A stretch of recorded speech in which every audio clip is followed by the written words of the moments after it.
Guys আসসালামু আলাইকুম। আজ আমি নিয়ে চলে এসেছি এক নতুন আইটেমের রান্না। তো আমি এখানে রান্না করব সজনে ডাঁটা।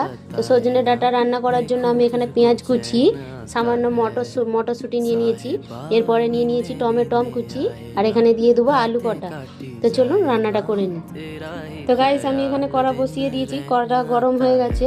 এতে আমি দিয়ে দেবো সর্ষের তেল। তো গাইস সর্ষের তেল গরম হয়ে গেছে, এতে আমি তুলে দেবো সজনে ডাঁটা। তাই সজনে ডাঁটাগুলো সব দিয়ে দিয়েছি। এরপরে সজনে ডাঁটাগুলো আমি ভালোভাবে একটু হালকা করে ভেজে নেবো। গাই সজনে ডাঁটা আমরা ভালো করে আগে রান্না করার আগে ভালোভাবে ভেজে নিই।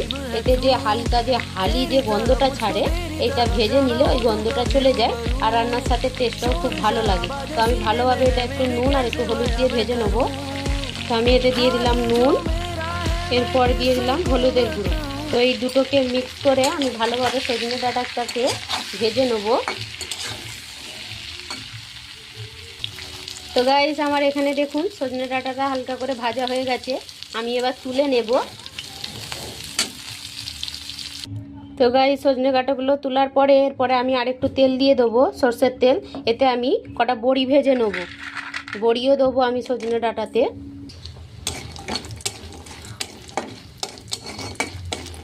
সজনে ডাঁটায় বড়ি দিলে ভালো লাগে।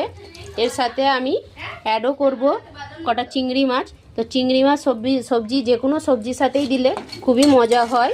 তো ডাঁটা বলুন, শাক বলুন যাই বলুন, খুবই মজা হবে। তো চিংড়ি মাছটাও আমি দিয়ে দেবো। এবার বড়িগুলো ভাজা হয়ে গেছে লাল লাল করে, এবার আমি তুলে নেব।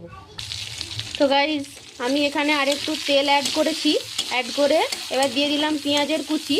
পেঁয়াজের কুচিটা ভালোভাবে নেড়ে নেবো, নিয়ে এর সাথে অ্যাড করব আলু কুচিগুলো। তো গাইস আমি এখানে কুচিয়ে রাখা আলুগুলো অ্যাড করে দিলাম। এবার পেঁয়াজ আর আলুর সাথে একই সাথে আমি এগুলোকে হালকা করে লাল লাল করে ভেজে নেব।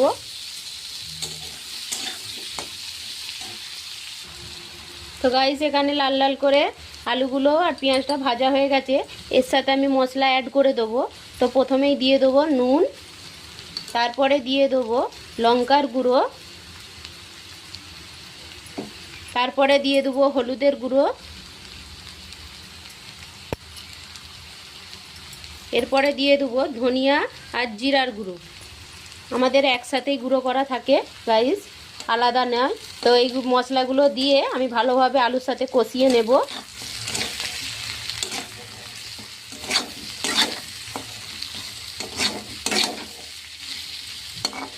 তারপরে এর সাথে দিয়ে দেবো টমেটো কুচিগুলো।